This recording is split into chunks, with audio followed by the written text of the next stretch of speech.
The planet Mars is not what you think. Almost everyone is wrong about Mars because almost everything you were taught in school about this planet is wrong. This is not a barren, red wasteland. Mars is a dynamic world with a fascinating past, a surprising present, and a potentially habitable future. Beneath its rusty surface lies a story of liquid water, ancient oceans, and the tantalizing possibility of life beyond Earth. So let's dive in. This is the first close-up photograph of Mars ever taken, captured by the Mariner 4 spacecraft in 1965. Before this, our views of Mars were limited to what telescopes on Earth could show us, blurry images depicting dark and light patches, and occasionally, what some mistook for canals built by intelligent beings. Then, just a few decades later, in 1997, we got this. The first moving picture from the surface of Mars, sent back by the Sojourner rover. These early observations, while groundbreaking, gave us only a glimpse. They showed us a rocky, cratered world, confirming some theories and shattering others, but ultimately raising more questions than they answered. Questions like, what happened to its atmosphere? Where did all the water go? And could life have ever existed here? The actual size of Mars is surprisingly small. It's about half the diameter of Earth, and its mass is only about 10% of our planet's. To put that into perspective, if Earth were a basketball, Mars would be a tennis ball. Despite its smaller stature, Mars has always held a special place in human imagination, often envisioned as a second home, a place of mystery, or even a battleground for alien civilizations. Our general theory for how the solar system came to be starts with a big disk of rock, metal, gas, and dust, all swirling around the newly formed sun. Over millions of years, this material coalesced, forming into bigger and bigger chunks. As these chunks grew, their gravity attracted more matter, leading to the formation of planets. Under this theory, Mars would have formed from the rocky material in the inner solar system, gradually accumulating mass until it became the planet we see today. This implies a straightforward accretion process, forming a solid, rocky planet with a molten core, much like Earth, but smaller. This makes sense, and if true would mean that the planet formed relatively quickly and then stabilized. An alternative theory suggests that Mars might have formed much further out in the solar system, possibly even beyond Jupiter, and then migrated inward to its current orbit. This Grand Tack hypothesis, as it's known, proposes that Jupiter's own migration through the early solar system could have nudged Mars into its current position. If this were true, it would mean Mars didn't just passively form in place. It embarked on a grand journey, potentially interacting with different types of material and experiencing varied thermal histories, which could dramatically impact its composition and evolution. This explanation could account for some of the peculiarities we observe on Mars today, like its lower density compared to Earth, or the presence of certain volatile elements that might have been more prevalent in the outer solar system. The theories most of us were taught, however, centered on Mars as a less dynamic, more static world, a smaller version of Earth that simply cooled faster and lost its water. And again, that does make sense. It's not a crazy thing to believe, but it's also not entirely correct. Our first real breakthrough in understanding Mars came in the mid-1970s with the Viking missions. This is one of those pivotal moments in space exploration that genuinely changed our understanding. In 1976, 2 Viking landers successfully touched down on the Martian surface, marking the first time humans had placed a craft onto another planet and received direct data from its environment. They sent back panorama after panorama of the rusty, rocky landscape, images that became iconic. But the Vikings did more than just take pictures. They carried sophisticated instruments designed to search for signs of life. They conducted experiments looking for metabolic activity, gas exchange, and photosynthesis in the Martian soil. The results were ambiguous, leading to decades of debate and uncertainty. One experiment, the labeled release experiment, consistently showed positive results, indicating some chemical reactions were occurring, but others were negative, leading many scientists to conclude that the positive results were due to unusual Martian soil chemistry, not biological processes. Despite the inconclusive results regarding life, Viking fundamentally reshaped our perception of Mars.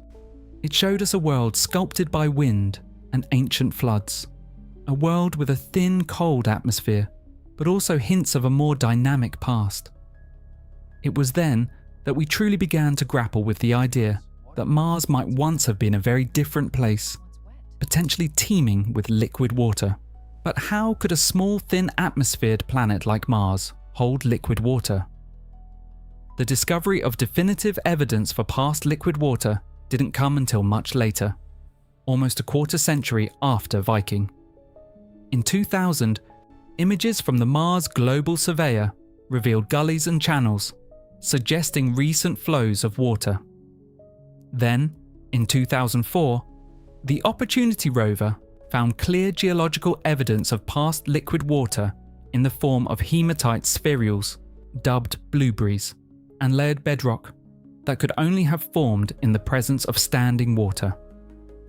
So when we say that everything you were taught in school is wrong, that's because we didn't even start to learn the real truth until this past decade. So here's what your science teacher didn't know at the time. Mars is not just a reddish, arid desert. It has a complex geological history, an atmosphere that, while thin, is surprisingly dynamic, and beneath its surface, ice and possibly even liquid water still persist. But let's start from the top. The Martian atmosphere is primarily carbon dioxide, with traces of argon and nitrogen. It's incredibly thin, less than 1% the density of Earth's atmosphere at sea level. This thinness means that any liquid water on the surface would quickly evaporate or freeze. However, this atmosphere is far from static. Giant dust devils swirl across the landscape, and global dust storms can engulf the entire planet, sometimes lasting for months. These storms are so massive they can block out the sun, plunging the surface into darkness and dramatically affecting surface temperatures. They're driven by the planet's elliptical orbit. When Mars is closer to the sun, it warms up, generating stronger winds that kick up more dust. The temperature on Mars is frigid, averaging around -63 degrees Celsius, but it can fluctuate wildly from as high as 20 degrees Celsius at the equator during summer to a bone-chilling -140 degrees Celsius at the poles in winter. This extreme temperature range leads to fascinating phenomena like seasonal polar caps made of both water ice and frozen carbon dioxide, dry ice. As summer approaches in each hemisphere, the dry ice sublimates directly into gas, creating powerful winds that redistribute dust and even carve channels onto the ice caps themselves. As we descend towards the surface, the iconic red colour of Mars becomes more apparent. This isn't due to its intrinsic rock colour, but rather to the abundant iron oxides, rust, that cover its surface. Billions of years of interaction with a more water-rich environment and a different atmosphere have led to this widespread oxidation, giving Mars its characteristic hue. But this seemingly desolate landscape holds secrets. Scattered across the planet are immense volcanoes, far larger than any on Earth. Olympus Mons, a shield volcano, stands nearly 22 kilometers high and spans an enormous 600 kilometers at its base, making it the largest volcano and second highest mountain in the solar system. Its sheer size suggests a long history of volcanic activity and the absence of plate tectonics, which on Earth would distribute volcanic activity along fault lines. Instead, Martian volcanoes can grow unimpeded in one spot for billions of years. And then there's the Valles Marineris canyon system. an enormous chasm stretching over 4,000 kilometers long, 200 kilometers wide, and up to 7 kilometers deep. To put that in perspective, it would span the entire width of the United States. While its exact formation mechanism is still debated, it's thought to be a massive tectonic crack, possibly widened by ancient water flows and collapsed structures. This vast canyon offers a cross-section of Martian geology, exposing layers of rock that tell a story of the planet's deep past. As spectacular as these surface features might appear, they are just the beginning of Mars's hidden depths. The average depth of the surface dust and regolith is only a few meters. As we descend down below the immediate surface layers of Mars, the environment becomes even more intriguing. This heat is caused by a combination of factors: residual heat from the planet's formation, radioactive decay within its core, and in some areas, geothermal activity. The pressure also increases, primarily due to the weight of the overlying rock and regolith. It's like travelling through a desert that becomes colder and harder until eventually it becomes ice. Except here, the ice isn't just surface ice, it's vast reservoirs of frozen water locked away for eons. At depths ranging from a few centimeters to several meters, particularly at higher latitudes and beneath the polar caps, scientists have found evidence of extensive subsurface water ice. The Phoenix lander, in 2008, directly observed patches of water ice just below the surface, exposed when the lander's thrusters scraped away the top layer of soil. Radar instruments on orbiters like Mars Express and Mars Reconnaissance Orbiter have probed beneath the surface, revealing massive glaciers hidden under dust and rock, particularly in the mid-latitudes, and vast sheets of water ice beneath the polar regions. These ice reserves are crucial, not just for understanding Mars's past climate, but for any future human missions, as they represent a readily available source of water for drinking, oxygen, and rocket fuel. At a depth of several kilometers, the evidence suggests an even more profound secret: liquid brine. In 2018, data from the Mars Express orbiter's Marsis radar instrument indicated the presence of a stable body of liquid water beneath the South Polar ice cap, approximately 1.5 kilometers below the surface. This subglacial lake, about 20 kilometers wide, is thought to be extremely salty, a brine, which lowers its freezing point, allowing it to remain liquid despite the frigid temperatures and immense pressure from the overlying ice. Subsequent studies using more data have suggested that there might be an entire network of these subsurface brine lakes. So while the planet might be covered by a thin layer of cold, dusty rock, it's definitely not dry. It is a world with significant subsurface water, but this isn't Earth's ocean water. On Earth, we can find fresh water and salt water relatively easily. On Mars, the intense pressure from the overlying ice and rock, combined with the frigid temperatures, means any liquid water has to be super salty to remain unfrozen. The presence of perchlorates, salts that act as natural antifreeze, has been detected on the Martian surface, lending credence to the idea of deeply buried salty water. This subglacial ocean, or rather network of lakes, is of immense scientific interest because liquid water, even salty brine, is a fundamental requirement for life as we know it. This makes these subterranean reservoirs prime targets in the search for extraterrestrial life. Beneath these icy and brine-filled layers, at depths of hundreds of kilometers, lies the Martian mantle, composed primarily of silicate rocks.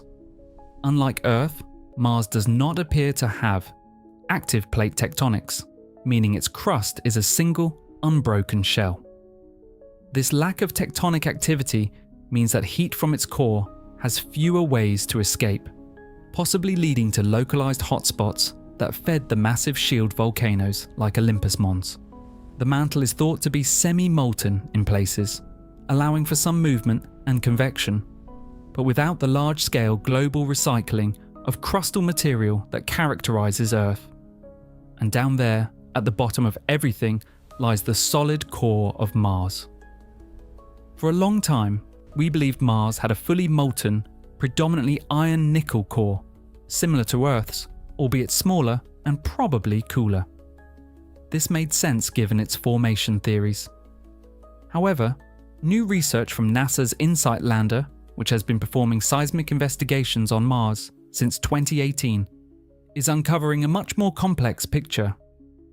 Martian Marsquakes are allowing scientists to peer into the planet's interior with unprecedented detail.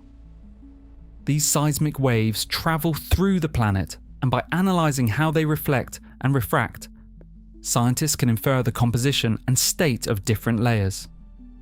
The InSight data suggests that Mars's core is larger and less dense than previously thought. It's still predominantly iron and nickel, but it appears to contain a significant amount of lighter elements, such as sulfur, oxygen, carbon, and hydrogen. This mixture implies the core is still at least partially molten and possibly even fully liquid, a surprising finding for a planet as small as Mars, which would be expected to have cooled and solidified much more by now.